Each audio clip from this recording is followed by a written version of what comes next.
Menschen, denen man prinzipiell nicht traut. Ne Horde Kids, die immer hinten sitzt, die ganz dringend Nachhilfe im Deutschunterricht braucht.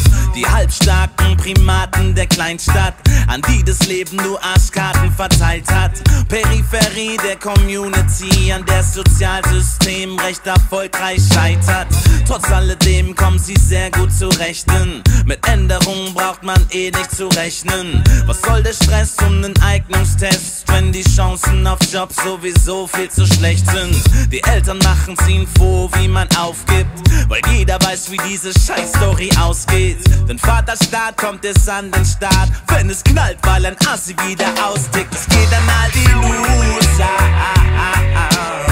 Ich fühle eure Frustration in dem Shit, all die Loser. Seid ihr zum Scheitern geboren, dann singt mit all die Loser. Ich kann verstehen, dass ihr seid, wie ihr seid, all die Loser. Ich hoffe, bald kommt ne bessere Zeit für euch. Völlig gelangweilt, verkorkst und respektlos bauen sie ne Scheiße in den Schluchten der Ghettos. Wo selbst die Bullen nicht mehr hinkommen wollen, wird es leichter, wenn man sich das Hirn einfach weghuckt. Und erst so richtig zur Unterschicht zählt man, wird man mit 17 zum dritten Mal Eltern. Die Tricks beim Amt sind schon eingebrannt, denn es kommt wie bei allem ja zuerst mal aufs Geld an.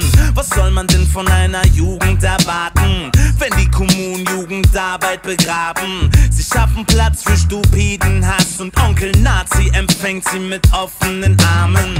Auch für den Rest gibt's irgendeine Karriere, im Park, im Knast oder im Rotlichtgewerbe. Es ist halt so, ihr bleibt für immer low, denn euer Leben ist ein Griff ins Klo. Das geht an all die Loser. Ich fühle eure Frustration in dem Shit, all die Loser. Seid ihr zum Scheitern geboren, dann singt mit all die Loser. Ich kann verstehen, dass ihr seid, wie ihr seid, all die Loser.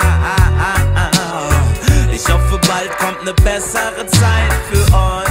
Auch wenn sich kein Schwein um euch schert und ihr niemals dazu gehört, ihr den Gesellschaftsfrieden stört, ist euer Schicksal doch was wert. Ihr gebt uns die Gelegenheit, mal etwas Besseres zu sein und arrogant zu übersehen. Ihr seid die Opfer des Systems. Dumme Loser, faule Loser, dreckige Loser, ey. Es geht an all die Loser. Ich fühle eure Frustration in dem Shit, all die Loser.